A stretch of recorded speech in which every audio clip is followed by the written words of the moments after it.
We now have a talk by Mantra. Mantra is not a new person for us. She has been helping us with all our annual from her school days, and she is very friendly with the children, likes children. She has done her bachelor's and master's degree in speech and language pathology from Manipal College of Health Professions. Has done her internships in various well-known hospitals in Bangalore. She has certified in managing ADHD, autism, learning disabilities in school children, voice disorders, and many more. I request Mantra to come and tell us about the difficulties that children are facing nowadays and how we can help them. Good evening, everyone. So, as introduced, my name is Mantra, and I'm a speech therapist or a speech language pathologist. So, first of all, let me take this opportunity to thank Akshara School for giving me this opportunity to talk in front of you all. So, before I start off with the topic that I'm going to speak today, ഇതിൽ എത്ര പേർക്ക് ഓട്ടിസത്തിനെ പറ്റി അറിയും എന്ന് ഒന്ന് can you please raise your hands? ഓട്ടിസത്തിനെ പറ്റി വായിച്ചതോ ഓട്ടിസത്തിനെ പറ്റി കണ്ടതോ അത് ഡയഗ്നോസ് ചെയ്ത കുട്ടികളെ പറ്റി അറിയുന്നതോ അങ്ങനെ ഉള്ളവർ എത്ര പേരുണ്ടെന്ന് can you please raise your hands?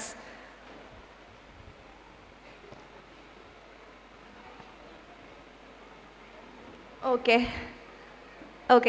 that's like 30% of the whole population അല്ലേ? അപ്പോൾ ഞാൻ കുറേ സമയമൊന്നും ഞാൻ നിങ്ങളുടെ എടുക്കുന്നില്ല. Hardly 15 minutes of a very brief overview of what autism is, അതിൻ്റെ സൈൻസ് ആൻഡ് സിംറ്റംസ് എന്താണ്, how do you go about with it, അതിൻ്റെ ട്രീറ്റ്മെൻറ്റ്സ് എന്തൊക്കെയാണ്, അതിന് എന്തൊക്കെയാണ് നമ്മൾ ചെയ്യേണ്ടത് എന്നുള്ള ഒരു വളരെ ബ്രീഫായിട്ടുള്ളൊരു conversation is what I am going to have.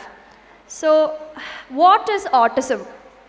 Autism എന്ന് പറയുന്നത് it's something called as a neuro developmental disability എന്നാണ് പറയുക. That is it affects your brain നെർവ്സിനെ എഫക്റ്റ് ചെയ്യുന്ന ഒരു കണ്ടീഷനാണ് ഓട്ടിസം സ്പെക്ട്രം ഡിസോർഡർ എന്നാണ് അതിന് പറയുക, ASD, autism spectrum disorder. So there can be 2 causes, അതായത് 2 കാരണങ്ങൾ വെച്ചിട്ട് ഒരു കുട്ടിക്ക് ഓട്ടിസം ഡയഗ്നോസ് ചെയ്യാൻ നമുക്ക് പറ്റും.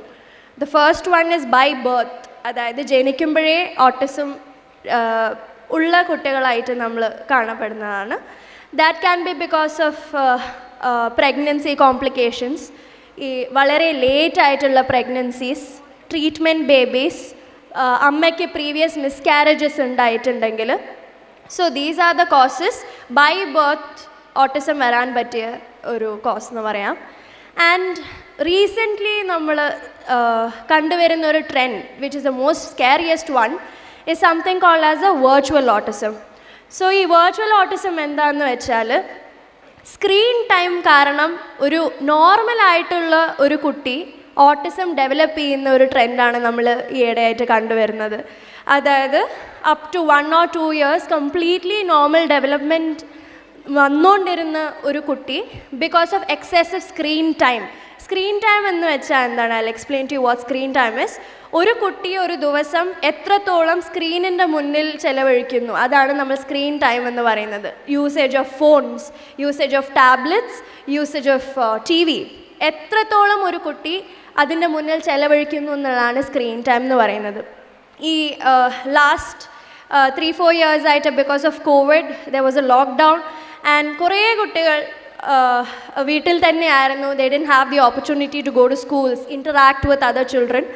ആൻഡ് പേരൻസും വർക്കിംഗ് പാരൻസ് ആയതുകൊണ്ട് they ended up giving the children tablets or phones or TV the entire day. And ഈ ഒരു ലാസ്റ്റ് 3-4 years ആയിട്ട് വെർച്വൽ ഓട്ടിസത്തിൻ്റെ cases are increasing rapidly high, which is very scary as well.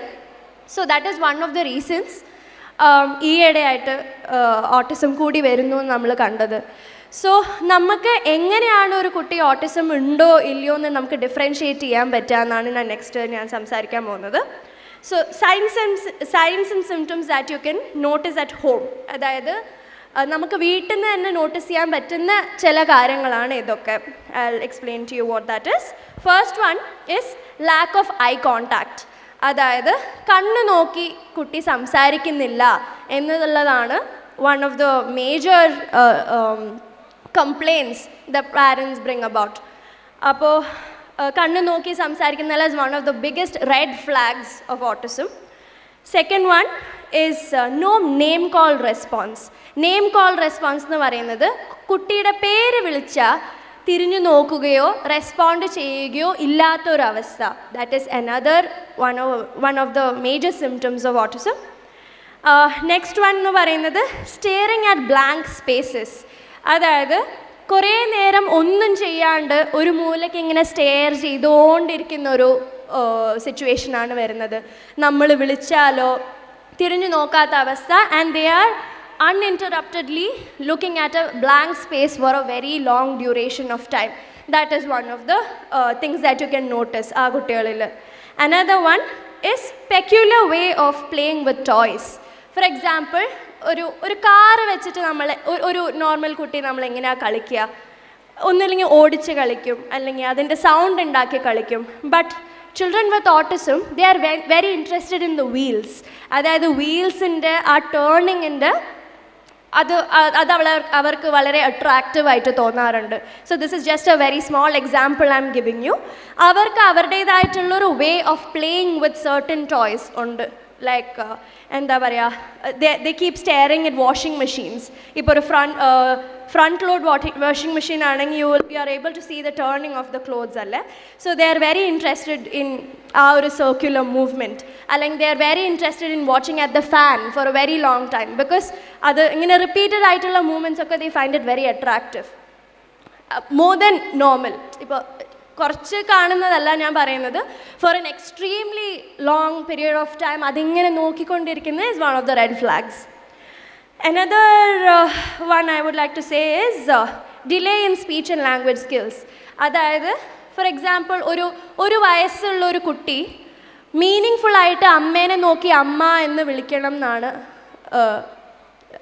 ഒരു നോർമലായിട്ടുള്ള ഒരു കുട്ടി ചെയ്യുന്നൊരു സ്റ്റാൻഡേർഡ്സ് നമ്മൾ പറയുന്നത്. സോ ഏജ് അപ്രോപ്രിയേറ്റ് ആയിട്ടുള്ള സ്പീച്ച് ആ കുട്ടിക്ക് വന്നിട്ടില്ലെങ്കിൽ അത് ഓട്ടിസം ആവണം എന്നില്ല, but that can be one of the signs of autism. അപ്പോൾ ഒരു 2 വയസ്സായിട്ടുള്ളൊരു കുട്ടി 2 വേർഡ്സ് ഒരു സെൻറ്റൻസിൽ സംസാരിക്കണം എന്നുണ്ട്. 3 വയസ്സായിട്ടുള്ളൊരു കുട്ടി ഒരു സെൻറ്റൻസിൽ 3 വേർഡ്സ് വെച്ച് സംസാരിക്കണം എന്നുണ്ട്. So these are like the normatives ഒരു കുട്ടികൾക്ക് ഉണ്ടാവുന്നത്. സോ അവർക്ക് ഏജിനനുസരിച്ചിട്ടുള്ളൊരു സ്പീച്ച് ഡെവലപ്മെൻറ്റ് ഇല്ലാത്തത് is one of the other red flag. അത് കഴിഞ്ഞിട്ട് ഉള്ളത് self harming behaviours and harming behaviours. അതായത് സ്വന്തം കടിക്കുക, സ്വന്തം പിച്ചുക, ബാക്കിയുള്ളവരെ ഉപദ്രവിക്കുക, ബാക്കിയുള്ളവരെ കടിക്കുക, ഒരു അൺകൺട്രോളബിൾ ടെമ്പർ ടാൻട്രം, വളരെ ദേഷ്യം പിടിക്കുക, സ്ക്രീമിങ്, ഭയങ്കര വാശി. അത് എല്ലാവർക്കും ഉണ്ടാവുന്നതാണ്. But in extreme cases they end up harming themselves. ആ ഒരു ഫ്രസ്ട്രേഷൻസ് അയക്കാൻ പറ്റാനിട്ട് they end up biting themselves, they end up pinching themselves. പിന്നെ ഹെഡ് ബാങ്ങിങ് ബിഹേവിയേഴ്സ് ഉണ്ടാവും, വാളിൽ പോയി തല ഇടിക്കുക, അങ്ങനത്തെ ഒക്കെ is one of the other sign and symptom that we can look for. അടുത്തത് എന്ന് വരുന്നത് hyper activity and low attention span. അതായത് ഒരു കുട്ടി ഒരു ആക്ടിവിറ്റിയിൽ എത്ര നേരം ഇരിക്കുന്നു എന്നുള്ളതാണ് നമ്മൾ അറ്റൻഷൻ സ്പാൻ എന്ന് പറയുന്നത്. ഒരു കളറിങ് ആക്ടിവിറ്റിയിൽ ഒരു ആവറേജ് ഒരു 3-year-old 4-year-old child has to sit for around 20-25 minutes എന്നാണ് പറയാറ്. അപ്പോൾ അറ്റൻഷൻ സ്പാൻ വളരെ കുറവായിരിക്കും ഇങ്ങനത്തെ കുട്ടികളിൽ. ഒരു activity they can't proceed for like 1 or 2 minutes. അത്രയ്ക്ക് പോലും അറ്റൻഡ് ചെയ്യാൻ പറ്റാത്ത ഒരു അറ്റൻഷൻ സ്പാൻ ആയിരിക്കും നമ്മൾ ആ കുട്ടികളിൽ കാണാറ്. നെക്സ്റ്റ്, ഇത് വളരെ ഇമ്പോർട്ടൻ്റ് ആണ്. They are unable to comprehend the emotions of the speaker. അതായത് ഒരു അമ്മ കുട്ടീനെ വഴക്ക് പറയുകയാണ്, ബട്ട് ആ കുട്ടിക്ക് മനസ്സിലാവില്ല ദാറ്റ് അമ്മ എന്നെ വഴക്ക് പറയുകയാണ് എന്നുള്ളത്. That is one of the major red flags. അതായത് ഒരു നോർമലായിട്ടുള്ള ഒരു കുട്ടി അമ്മ കരയുമ്പോഴോ അമ്മ ദേഷ്യപ്പെടുമ്പോഴോ അതിനായിട്ടുള്ളൊരു റെസ്പോൺസസ് ആയിരിക്കും കൊടുക്കുക. ദാറ്റ് കരയുകയാണെങ്കിൽ അമ്മേൻ്റെ അടുത്ത് പോയിരുന്ന് സമാധാനിപ്പിക്കും, ദേഷ്യപ്പെടുകയാണെങ്കിൽ പെട്ടെന്ന് പേടിച്ചിട്ട് കരയും. അങ്ങനത്തെ ഉള്ള അപ്രോപ്രിയേറ്റ് റെസ്പോൺസസ് നമ്മൾക്ക് ഈ കുട്ടികളുടെ അടുത്ത് നിന്ന് എക്സ്പെക്റ്റ് ചെയ്യാൻ പറ്റില്ല. ആൻഡ് വേറെ ഒന്ന് ഇസ് നോ പിയർ ഇൻട്രാക്ഷൻ. അതായത് സ്വയപ്രായക്കാരുടെ കൂടെ കളിക്കുകയില്ല. They always prefer solo play. Solo play എന്ന് പറയുന്നത് സ്വന്തം കളിക്കാൻ ആഗ്രഹിക്കുന്നതാണ് സോളോ പ്ലേ എന്ന് പറയുന്നത്. വേറെ കുട്ടികളായിട്ടോ വേറെ ആൾക്കാരായിട്ടോ ഇൻട്രാക്ട് ചെയ്യാൻ ദേ ഹാവ് ലിറ്റിൽ ആങ്സൈറ്റി. അടുത്തത് ഇസ് റെസിസ്റ്റൻസ് ടു ചേഞ്ച്. അതായത് അവരുടെ routine, they have a specific routine and അതിന്ന് അങ്ങോട്ടും ഇങ്ങോട്ടും മാറുന്നത് it is something that is very difficult for them to handle. അതായത് ഫോർ എക്സാമ്പിൾ സ്കൂളിൽ പോകുന്ന വഴിക്ക് എന്തെങ്കിലും മേടിക്കാൻ വേണ്ടി ഒരു കടയിൽ നിർത്തുന്നത് പോലും ദേ ഫൈൻഡ് ഇറ്റ് വെരി ഡിസ്റ്റർബിങ്. കാരണം എല്ലാ ദിവസവും ഞാൻ സ്കൂളിൽ പോകുമ്പോൾ അവിടെ നിർത്താറില്ല, പക്ഷെ അന്ന് നിർത്തി. So that itself is something very hard for them to accept. So resistance to change. അപ്പോൾ റൊട്ടീനിൽ നിന്ന് അങ്ങോട്ടും ഇങ്ങോട്ടും മാറിയാലോ എന്തെങ്കിലും വ്യത്യാസം വന്നാലോ, എസ്പെഷ്യലി ട്രാവലിംഗ് ഒക്കെ ചെയ്യുമ്പോൾ, ഇപ്പോൾ when you are going for A holiday, everything changes. The sleep pattern changes, the food pattern changes. എല്ലാം ചേഞ്ച് ആവുന്നത് it becomes very difficult for them to cope up with that change. And ഇപ്പോൾ വീട്ടിലൊക്കെ ഇത് നമുക്ക് not ചെയ്യാൻ പറ്റുന്ന ചില signs and symptoms ആണ് ഇതൊക്കെ. And you might ask me, what do we do for this? What is the treatment for this? So ഈ ഓട്ടിസംനുള്ള one of the greatest myths അല്ലെങ്കിൽ ഒരു അന്ധവിശ്വാസം എന്ന് പറയുന്നത് ഇത് മെഡിസിൻ കഴിച്ച് ശരിയാവും എന്നുള്ളതാണ്. That is one of the biggest myths that we all have. There is no treatment, as in there is no medical treatment for autism. The only way we can go about with is therapy. അതായത് there are a team of health care professionals എന്ന് പറയും. So these health care professionals are very much involved in the treatment of autism. The first team member will be a speech language pathologist or a speech therapist. So what I do is, I am a speech therapist myself. So what I do is ഒരു കുട്ടീനെ communicate ചെയ്യാൻ പഠിപ്പിക്കുക എന്നുള്ളതാണ് എൻ്റെ role. അതായത് not just speaking, depending on the ചൈൽഡിൻ്റെ capability. So ഓരോ കുട്ടികളും ഓരോ മാതിരിയാണ്. One treatment type may not be suitable for another. അപ്പോൾ ഓരോരോ കുട്ടികൾക്കും ഓരോരോ ടൈപ്പ് ഓഫ് വേ ഓഫ് കമ്മ്യൂണിക്കേഷനാണ് നമ്മൾ സജസ്റ്റ് ചെയ്യാറ്. For example, if the child is very much capable of talking, നമുക്ക് സ്റ്റിമുലേറ്റ് ചെയ്തിട്ട് സംസാരിക്കാൻ പറ്റുന്ന ഒരു സ്റ്റേജ് ആണെങ്കിൽ we definitely choose verbal mode of communication. അതായത് സംസാരിക്കാൻ പ്രേരിപ്പിക്കുക എന്നുള്ളതാണ് my role. But there can be കുറേ കുട്ടികൾ അവർക്ക് വേർബലി കമ്മ്യൂണിക്കേറ്റ് ചെയ്യാൻ പറ്റണമെന്നില്ല, അതായത് സംസാരിക്കാൻ പറ്റണം എന്നില്ല. So there are a lot of alternative modes of communication like gestures വഴി, പിക്ചർ ബോർഡ്സ് വഴി. അവർ main aim is making the child communicate, not talk, but communicate their feelings, their needs, etc. So അതാണ് ഒരു speech language പത്തോളജിസ്റ്റിൻ്റെ role. Second one is an occupational therapist. ഇത് നമുക്ക് അത്ര അറിയാത്ത, ഇപ്പോഴും അവയർനെസ് നമ്മൾ ചെയ്തുകൊണ്ടിരിക്കുന്ന ഒരു ഫീൽഡാണ് ഓക്യുപ്പേഷണൽ തെറപ്പി എന്ന് പറയുന്നത്. Not all of us know about it. So occupational തെറപ്പിസ്റ്റിൻ്റെ റോൾ എന്താണെന്ന് വെച്ചാൽ, as small as having a day-to-day activity, അതായത് from brushing the teeth, from buttoning up a shirt, from putting on your shoes, potty training. So ഇങ്ങനത്തെ വളരെ basic day-to-day activities ആണ് occupational therapist guide ചെയ്യുക നിങ്ങൾ. And another sign and symptom that I missed out is they might be hyper or hyposensitive എന്നാ പറയുക. Hyper sensitive എന്ന് വെച്ചാൽ അവർ ചില കുട്ടികൾ നമ്മൾ തൊടുന്നത് വരെ അവർക്ക് ഇഷ്ടപ്പെടണം എന്നില്ല. ചിലവർ ഭയങ്കര ഫുഡിന് ഭയങ്കര പിക്കി ഈറ്റേഴ്സ് ആയിരിക്കാം. ചില ടെക്സ്ചേഴ്സ് അവർക്ക് ഇഷ്ടപ്പെടണം എന്നില്ല, ചില സ്മെൽ അവർക്ക് ഇഷ്ടപ്പെടണം എന്നില്ല. So that's what we call as hyper sensitive. They are very sensitive to certain triggers അല്ലെങ്കിൽ സർട്ടൻ സെൻസേഷൻസ് എന്നാണ് പറയുന്നത്. Or they can be hyposensitive. Hyposensitive എന്ന് വെച്ചാൽ എത്ര സ്റ്റിമുലേഷൻ കിട്ടിയാലും അവർക്ക് മതിയാവാത്തൊരവസ്ഥയാണ് വരുന്നത്. They constantly want that physical touch, അതായത് കെട്ടിപ്പിടിച്ചുകൊണ്ടിരിക്കേണ്ടി വരും, അല്ലെങ്കിൽ അമ്മേൻ്റെ അടുത്ത് നിന്ന് വിട്ട് മാറാത്തൊരവസ്ഥയായിരിക്കും. They have to keep on having some kind of smell throughout. So എത്ര കിട്ടിയാലും മതിയാവാത്തൊരു സിറ്റുവേഷനാണ് അവിടെ നമ്മൾ കാണുന്നത്. So there is A hyper or hypo sensitivity എന്നാണ് പറയുന്നത്. സോ ഈ ഒരു സെൻസറി ഇഷ്യൂസിനെ മാറ്റാൻ ഓൾസോ ഓക്യുപ്പേഷണൽ തെറപ്പിസ്റ്റ് ഹെൽപ്പ് ചെയ്യുന്ന ഒരു ടീം മെമ്പറാണ്. Third one is A behavioural therapist. very important team member, where ഞാൻ നേരത്തെ പറഞ്ഞ പോലെ there can be a lot of aggressive behaviors from the child. അതായത് കടിക്കുക, ബാക്കിയുള്ളവരെ ഉപദ്രവിക്കുക, സ്വന്തവും harm ചെയ്യുക. So such situations is where the behavior therapist comes into picture, where അവർ അങ്ങനത്തെ harming behaviors and aggressive behaviors they എന്താ അത് ട്രീറ്റ് ചെയ്യലാണ് അവർ ചെയ്യുന്നത്. Fourth one is a special educator. There can be a lot of very high functioning autism cases. അതായത് ഈ ഒരു പ്രശ്നങ്ങളും അവർക്ക് ഉണ്ടാവില്ല, ഞാനിപ്പോൾ പറഞ്ഞ സയൻസ് ആൻഡ് സിംറ്റംസ് ഒന്നും അവർക്ക് ഉണ്ടാവണമെന്നില്ല. But there can be learning disability. അതായത് റൈറ്റിംഗ്, റീഡിങ്, അങ്ങനത്തെ academic skills, mathematics, so simple addition, subtraction, അങ്ങനത്തെ skills ഒന്നും അവർ they might lack in that field. ബാക്കി എല്ലാം ഉണ്ടെങ്കിലും they might lack in the academics. So അങ്ങനത്തെ type of high functioning autism cases we all have. And the fifth team member is a physiotherapist. നിങ്ങൾക്ക് അറിയായിരിക്കും, if at all there is a physical ailment, അതായത് muscle weakness ഓ walking-ന് difficulty ഉണ്ടെങ്കിലോ, so അങ്ങനത്തെ കേസസിലാണ് നമ്മൾ physiotherapist നമ്മൾ they come into picture. So these are like the team members who are involved in the treatment of autism.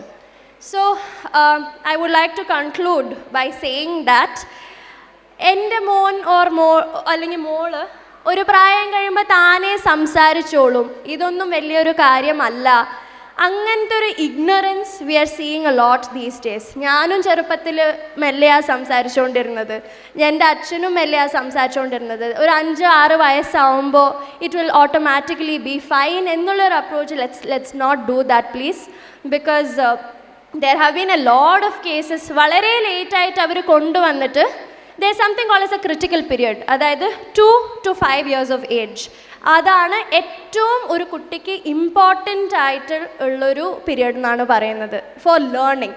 അതായത് നമ്മൾ എന്ത് പഠിപ്പിക്കുകയാണെങ്കിലും, ഒരു language പഠിപ്പിക്കുകയാണെങ്കിലും, communicate ചെയ്യാൻ പഠിപ്പിക്കുകയാണെങ്കിലും, ഒരു റൊട്ടീൻ പഠിപ്പിക്കുകയാണെങ്കിലും, the most important period of a child's age is set to be 2 to 5 years of age. So ആ ഒരു ഏജിൽ നമ്മൾ എന്ത് ചെയ്താലും the child is going to be very receptive, because the brain is still growing. നമുക്ക് പെട്ടെന്ന് ആ കുട്ടികളിൽ ചേഞ്ചസ് കാണാൻ പറ്റുന്നൊരു ഏജാണ് 2 to 5 എന്നുള്ളത്. സോ നമ്മൾ അത് പോസ്റ്റ്പോൺ ചെയ്ത് താനെ ശരിയായിക്കോളും എന്നുള്ളൊരു ഇഗ്നറൻറ്റ് മൈൻഡ് സെറ്റിൽ വന്നാൽ it might be a little too late for us to act on it. അതായത് there might be a lot of parents saying 5-6 വയസ്സിൽ കൊണ്ടുവരുന്ന കുറേ പേരുണ്ട് saying എൻ്റെ കുട്ടി സംസാരിക്കുന്നില്ല എന്ന് പറഞ്ഞിട്ട്. So I am not saying it's too late, ഒന്നും ചെയ്യാൻ പറ്റില്ല, ഒരു ഹെൽപ്ലെസ് സിറ്റുവേഷൻ അല്ല. But it would be definitely better if അത് ഒരു 2-3 വയസ്സിൽ തന്നെ അത് നോട്ടീസ് ചെയ്ത് നമ്മുടെ അടുത്ത് കൊണ്ടുവന്നായിരുന്നെങ്കിൽ it would have been more easier for us also to bring the child to normalcy, and avarkum adoru pettannulla progress we can see. So that's all I wanted to share with you all. Again, I thank Akshara School for giving me this opportunity. So please, ignorant mindset allanda, please be open to such a field. Idu nammal ippozhum awareness konduvarunna oru field aanu. So please make a note of കുട്ടി എന്താ ചെയ്യുന്നത്, കുട്ടി എന്തെങ്കിലും വ്യത്യാസങ്ങൾ കാണുന്നുണ്ടോ, please avoid screen time. അത് എൻ്റെ personal suggestion മാത്രമല്ല, നമ്മൾ as a representative of the health care I would please suggest you to completely stop screen time at home. നമ്മളൊന്നും വളർന്നത് ഇങ്ങനെയല്ലായിരുന്നു, നമ്മൾ ചെറുപ്പത്തിൽ ആരും ടി വിയും ഫോണും ഒന്നും ഇല്ലാണ്ടാണ് വളർന്നത്. So let's not make that a habit. അതിന് ഒരു ദിവസത്തിലൊന്നും കംപ്ലീറ്റ്ലി കട്ട് ഡൗൺ ചെയ്യാൻ പറ്റിയ ഒരു അവസ്ഥയായിരിക്കില്ല, ബട്ട് പ്ലീസ് മെല്ലെ റെഡ്യൂസ് ചെയ്യാൻ നോക്കൂ. Engage the child in a lot of activities like puzzles ആണെങ്കിലും ക്രാഫ്റ്റ് ആക്ടിവിറ്റീസ് ആണെങ്കിലും, പുറത്തു പോയി കളിക്കാൻ വിടുകയാണെങ്കിലും, പാർക്കിൽ വേറെ കുട്ടികളുടെ കൂടെ കളിക്കാൻ വിടൂ. So screen time, phone, tablets, TVs completely avoid ചെയ്യൂ. കാരണം like I said before, virtual autism പറഞ്ഞ പോലെ കംപ്ലീറ്റ്ലി നോർമലായിട്ടുള്ളൊരു ചൈൽഡിനെയാണ് നമ്മൾ ഈ ഓട്ടിസം ലൈക്ക് സിംറ്റംസിലേക്ക് നമ്മൾ പറഞ്ഞു വിടുന്ന പോലെയാണ്, because of our negligence, because of our irresponsibility. So let's not do that. So thank you all. Thank you very much. And if anybody has any questions to ask Mantra, you're most welcome. She will answer them. Thank you. So നോർമലായിട്ട് ജനിക്കുന്ന കുട്ടികൾ എത്ര വയസ്സിലാണ് autism വരാൻ സാധ്യതയുള്ളത് and അത് എത്ര വയസ്സിലാണ് അത് കംപ്ലീറ്റ്ലി റിക്കവർ ആവുക എന്നുള്ളതാണ് ചോദ്യം.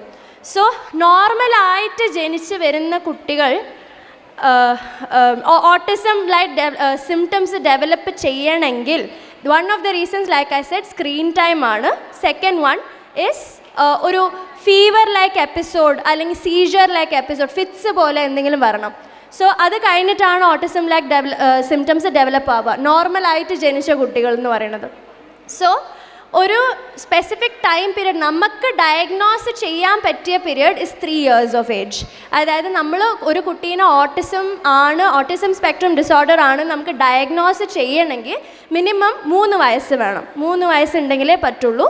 അതിന് മുന്നേ ഓട്ടിസം ലൈക്ക് സിംറ്റംസ് ഉണ്ടെന്ന് നമുക്ക് പറയാം. ഞാൻ നേരത്തെ പറഞ്ഞ പോലെ ഐ കോൺടാക്റ്റ് ഇല്ലായ്മ, നെയിം കോൾ റെസ്പോൺസ് ഇല്ലായ്മ, അങ്ങനത്തെ ഒരു സിംറ്റംസ് നമ്മൾ കാണും. പക്ഷെ നമുക്ക് അങ്ങനെ ഒരു ഡയഗ്നോസിസ് കൊടുക്കാൻ പറ്റില്ല. കാരണം 2 to 3 years ഓഫ് ഏജ് ഞാൻ പറഞ്ഞ പോലെ ഒരു ക്രിട്ടിക്കൽ ടൈമാണ്.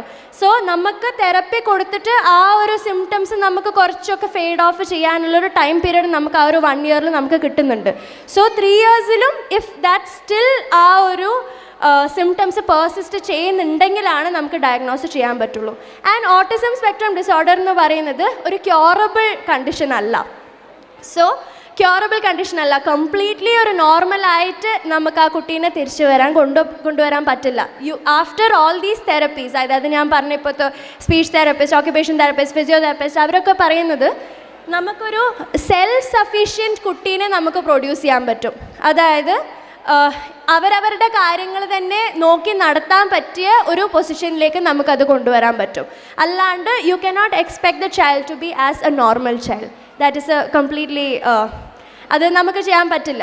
It's not a curable disease, but അവരെ വളരെ സെൽഫ് സഫീഷ്യൻ്റ് ആയിട്ട് നമുക്ക് ക്രിയേറ്റ് ചെയ്യാൻ പറ്റും. അവരവരുടെ കാര്യങ്ങൾ തന്നെ നോക്കി നടത്താൻ പറ്റും. But some of the other symptom will still persist എന്നാണ് പറയുന്നത്. ഫോർ എക്സാമ്പിൾ, എല്ലാം ഓക്കെ ആയിട്ടുള്ള ഒരു കുട്ടി they might have social anxiety. അതായത് ഒരു ക്രൗഡിലേക്ക് പോകുമ്പോൾ they might not be able to cope up with it. അല്ലെങ്കിൽ ഒരു റൊട്ടീനെന്ന് അവർ ഫോളോ ചെയ്തുകൊണ്ടിരിക്കുമ്പോൾ അത് മാറുമ്പോൾ അത് they might be able to not be able to cope up with that. ഇതൊക്കെ നമുക്ക് തെറപ്പി കൊടുത്ത് നമുക്ക് റെഡ്യൂസ് ചെയ്യാൻ പറ്റുന്നല്ലാണ്ട് കംപ്ലീറ്റ്ലി നോർമലായിട്ട് തിരിച്ചു വരാൻ കൊണ്ടുവന്ന കണ്ടീഷൻ അല്ല ഓട്ടിസം.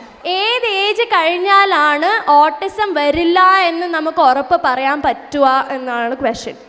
സോ അങ്ങനെ ഒരു അഡൾട്ട് ഓട്ടിസം എന്ന് പറഞ്ഞിട്ട് ഉള്ള ഒരു കണ്ടീഷൻ ഓൾസോ ഉണ്ട്. അതായത് ഒരു ഫിറ്റ്സ് പോലത്തെ ഒരു എപ്പിസോഡ് വന്നാലോ, ഒരു ഫീവർ, ഒരു എക്സ്ട്രീം ഫീവർ, ജോണ്ടിസ് പോലത്തെ എപ്പിസോഡ് വന്നാലോ അത് ബ്രെയിൻ സെൽസിനെ എഫക്റ്റ് ചെയ്യാനുള്ള ചാൻസസ് ഉണ്ട്.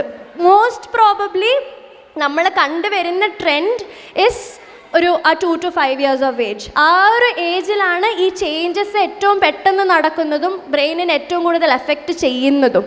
സോ ആ ഒരു ഏറ്റവും ഡേഞ്ചറസ് പീരീഡ് എന്ന് പറയുന്നതും till 5 years ഓഫ് ഏജ് ആണ്.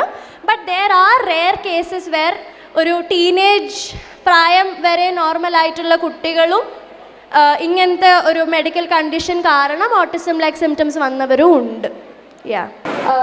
Another topic that I would like to discuss is about stuttering. Stuttering എന്ന് പറയുന്നത് ഒരു ഫ്ലുവൻസി ഡിസോർഡർ ആണ്. അതായത് നമ്മൾ ഫ്ലുവൻ്റ് ആയിട്ട് സംസാരിക്കുന്ന പോലെ there are certain children or even adults, I would say, they face a difficulty in fluently speaking. നമ്മൾ തിക്ക് എന്ന് പറയും മലയാളത്തിൽ. So that is also a condition where അത് ബൈ ബർത്ത് ഉണ്ടാവാൻ ചാൻസസ് ഉണ്ട്. അഗൈൻ ഇതേ പറഞ്ഞ പോലെ ഒരു ഫിറ്റ്സ് വഴിയോ ഫീവർ വഴിയോ എന്തെങ്കിലും ഒരു എപ്പിസോഡ് ഓഫ് മെഡിക്കൽ കണ്ടീഷൻ വഴിയോ ഇത് ട്രിഗർ ആവാനും ചാൻസ് ഉണ്ട്. ആൻഡ് അനദർ ഇമ്പോർട്ടൻറ്റ് ഇതെന്ന് പറയുന്നത് ഒരു ട്രോമാറ്റിക് എക്സ്പീരിയൻസ്, അതായത് ഇമോഷണലി ഒരു കുട്ടീനെ എഫക്റ്റ് ചെയ്യുന്ന ഒരു എപ്പിസോഡ് ഉണ്ടായാൽ അത് that might also trigger stuttering. That can be an onset of stuttering എന്നാണ് പറയുന്നത്. For example, a sudden death of a parent or a sudden death of a loved one. അപ്പോൾ അത് ഇമോഷണലി ആ കുട്ടീനെ എത്രത്തോളം എഫക്റ്റ് ചെയ്യുന്നു, അല്ലെങ്കിൽ സെപ്പറേഷൻ ഓഫ് പാരൻസ്, ഇപ്പോൾ പെട്ടെന്നൊരു ഡിവോഴ്സ് വന്നു പാരൻസിൻ്റെ. So all these are very emotionally affecting the child അല്ലേ. So those kind of triggers can also lead to stuttering. അപ്പോൾ അഗൈൻ സ്റ്റട്ടറിങ് എന്ന് പറയുന്നത് the treatment is completely dependent on a speech language pathologist അല്ലെങ്കിൽ ഒരു speech therapist, where we have a lot of techniques. അത് ഞാനിപ്പോൾ പറയുന്നില്ല, it will take a lot of time, it's a very detailed conversation. But if അങ്ങനെ ഒരു condition നിങ്ങൾ വീട്ടിൽ കാണുന്നുണ്ടെങ്കിലോ കുട്ടികളിൽ if you are noticing such signs or symptoms, please do approach a speech language pathologist or a speech therapist as soon as possible. Because എത്രത്തോളം നമ്മൾ like I said autism ആണെങ്കിലും ഏതൊരു condition ആണെങ്കിൽ പോലും the sooner the treatment the better it is, the faster the recovery is. അപ്പോൾ എത്രത്തോളം പെട്ടെന്ന് അങ്ങനെ നിങ്ങൾക്ക് ഡിറ്റക്റ്റ് ചെയ്ത് നമ്മളോട് അത് പറയാൻ പറ്റുന്നുണ്ടോ, we'll be able to help you in a faster way, in a better way, ആ ഒരു earlier ആണെങ്കിൽ. And another one is learning disability. Learning disability, or one of the most common learning disability is dyslexia. Dyslexia, I don't know, നിങ്ങൾ എത്ര പേര് കേട്ടിട്ടുണ്ടാവുമെന്ന് എനിക്കറിയില്ല.